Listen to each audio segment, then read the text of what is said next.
All right, shifting gears quite a bit now. It has no doubt been a crazy winter in New England. We had a couple of storms, drastic temperature swings. Spring is right around the corner, and this morning we're going to be taking a look at how our garden may be impacted in the coming months. Joining us now, President of Seascape, Dr. Jim Wilkinson. Thanks for joining us. Good morning, Danielle. All right, so we're talking about this crazy winter. I mean, we had record warmth, record cold. We really have seen it all. So what are we going to see then for our lawns, our trees, our plants this spring? Well, a number of things. First of all, we had a very warm fall, and a number of shrubs that normally flower in the spring were actually flowering last December. Right. A lot of people had cherry trees and forsythia that were flowering last year.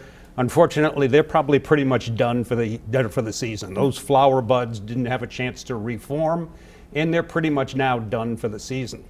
I also know that some people are concerned about bulbs that are already coming up in their yard. Daffodil bulbs and crocus bulbs are already up in the yard.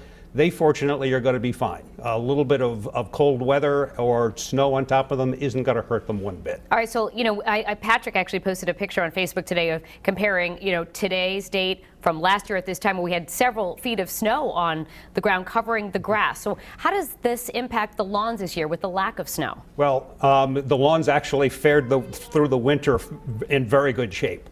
Last year, because of all of the snow that we had last year, there was a disease that was active underneath the snow called snow mold, which turned the lawns brown. They had a very water-soaked appearance. Once the snow melted, it took several weeks for that snow mold to recover.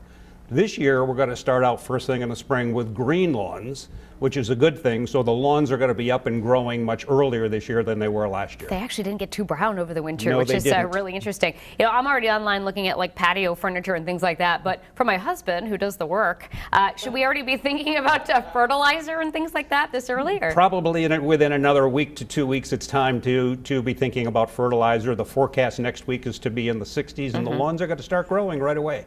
All right, and for more on any of the things we just talked about this morning, there's a lot to learn about what to do this spring with all that interesting weather. If you'd like to see the full interview, you can check out Dr. Jim Wilkinson's interview at WPRI.com.